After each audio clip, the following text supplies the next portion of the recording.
Welcome to the special edition of Tech 24 out of Dakar, Senegal.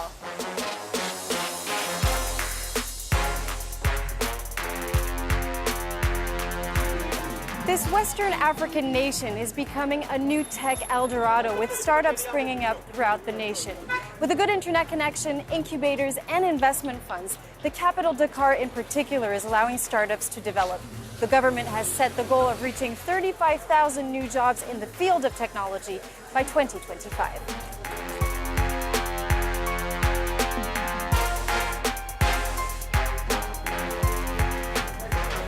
2018 was a great year for African tech startups with over $1 billion raised in equity. Yet the majority of that money went to projects in 3 different countries, namely Kenya, Nigeria, and South Africa. Among the 10 top tech hubs in Africa, only one French-speaking country, Senegal, that raised $22 million. Julien Sauvaget takes a closer look at the Senegalese tech ecosystem. It's a first for Senegal's budding tech industry. Incubators, financiers, university and public institution representatives joining forces and discussing ways to better coordinate. We've reached a point where we need to start specializing on tech verticals on specific subjects. That's how you become complementary, and that's where there's real value.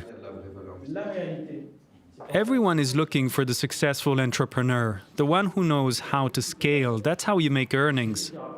Senegal's strength is its potential. With more than half of the population under 20, the country is swarming with talent and new ideas. But at the moment, only 15 to 20% of young entrepreneurs manage to keep their startup running for more than 2 years. There's a step in the process that's known as a Death Valley. Many don't make it through. Why? There are multiple reasons. It's not just a lack of political will. It is mainly that entrepreneurs are not supported.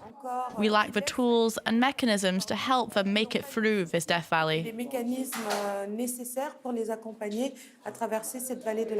The lack of support and high fiscal pressure make it difficult for tech companies. But public services know the sector could foster growth. A fund of 45 million euros was set up to boost startup creation. This young entrepreneur says seeing others succeed in his country is a motivation. Senegal is an example. It will take time for everyone to understand what a startup is here in Senegal. But still, we are an example in West Africa. Many startups started here before expanding to the region and beyond. Made by Africans for Africans. Ousseynou Narguey says that is the formula for success. He helps young entrepreneurs seek funding, and he encourages them to think big. The project has to be scalable. There needs to be a Pan-African ambition, or at the very least, regional. Senegalese startups that have copied a business model that was effective elsewhere tend to do well, and they had a target in terms of size from the start. There are many pitfalls, but the growing industry shows promise. Senegal has, in the space of just a few years, joined the top 10 of countries attracting the most tech investment on the continent, confirming its leading position in Francophone Africa. A prerequisite to develop a Pan-African tech ecosystem is to have role models that young entrepreneurs can follow. Such inspiring leaders are emerging throughout the continent, and one of them is my guest today on Tech 24. Afua Ose, thank you so much for being with us. Thank you for having me. So you created an initiative called She Leads Africa. Can you tell us more about it? She Leads Africa is a community that helps young African women achieve their professional dreams. We saw that there were a lot of young women who had skills, who had talents, who left university, but they didn't really have a roadmap or a guide to help them navigate the career space or the entrepreneurial space. And we know that it's not enough to just get good grades and think that you're going to be successful at work. You need mentors, you need guidance, you need advice. And that's what She Leads Africa provides. We work all across the continent in the diaspora to help young African women connect with advisors, to connect with opportunities to help them grow and scale their businesses, and just to feel confident about their ability to contribute to Africa's economic space. So what's the recipe for success to build a successful business in Africa? And is there, as we saw in the report, a divide between French-speaking Africa and the English-speaking Africa? Starting a business is difficult anywhere you are, right? Doesn't matter if you're in France, the US, Nigeria, or Senegal, it's challenging. But entrepreneurs in Africa face a unique set of challenges, whether it's infrastructure and having to pay for electricity because it's not consistent, to very high prices for internet and data connectivity, or not having really the foundational business elements. You can't rely on Google Maps all the time, right? And that's why Uber was able to grow so fast. So there are some challenges that African entrepreneurs have to face, but that also means that there are opportunities for them to create and build themselves. There's a divide between Francophone as well as Anglophone or even Lusophone entrepreneurs, and I think part of it is the challenges with traveling, right? The high price for tickets, also visa issues, and it's very challenging to go between markets. If you're in Europe and in the European Union, you can take a train, you can take a bus, it's very easy. But on the continent, you can spend thousands of dollars just trying to travel in between markets. And I think many times entrepreneurs have just focused on their own market. I'm in Lagos, I just want to build for Lagos. I'm in Dakar, I just want to focus on Dakar. So the next step is to really think about how can we provide connections to make it easier for entrepreneurs to build their businesses and grow outside of their home markets. Now, Afua, what's so special about tech innovations in Africa? Yeah. African entrepreneurs are hustlers, right? And they have to fill in gaps where government hasn't stepped in, where big businesses haven't decided to invest, where maybe education is failing. So what you'll find is that many African entrepreneurs are building their entire ecosystem or value chain from start to finish. You end up becoming an energy supplier, so you're gonna optimize for energy. You have to do a lot of training and development because the school systems may not have the talent that you need. You may have to build out the infrastructure in terms of the office space that you need because you can't readily go into a space and find it.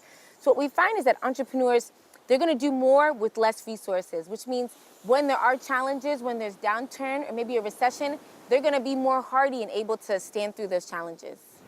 Now, briefly, what would be your one main advice to young entrepreneurs who are watching us today? I would tell the person to learn and pay attention. I don't think there's any rush to go out there and start a business. The best thing that you can do when you're young and you're excited is go learn from someone else who has done it before. We all can learn. I continue to learn and grow from people who've gone before me. Take the time to build your skills so that when you go out there and you start a business, you better understand the market, you better understand how to manage people, and you're able to navigate the really challenging entrepreneurial space. Afua, thank you so much for speaking to us here on Tech 24. Thank you so much.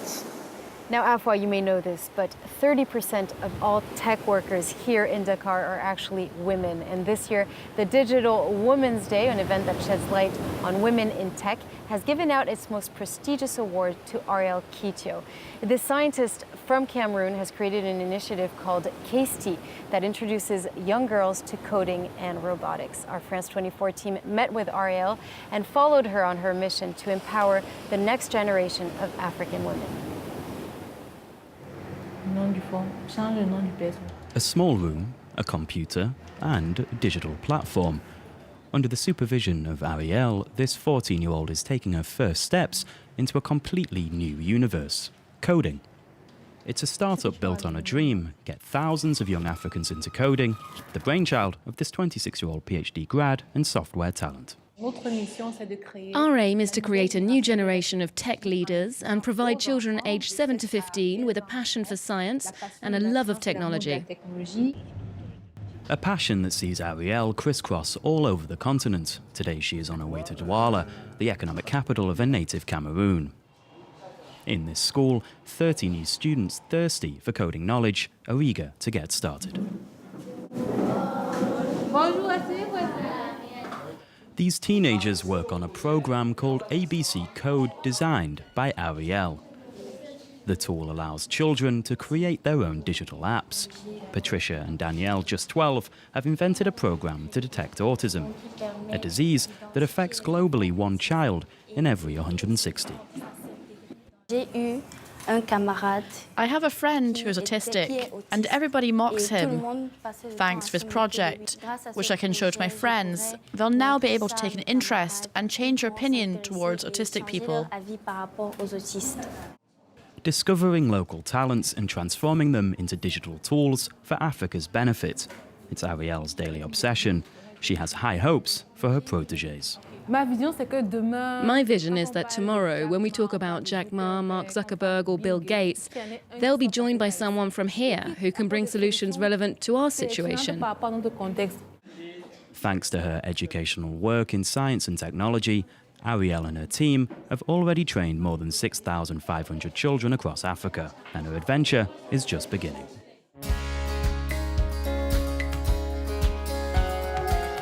That brings us to the end of this special edition of Tech 24 out of Dakar, Senegal. We hope you enjoyed it, and you can watch it again on our website, france24.com. See you next time.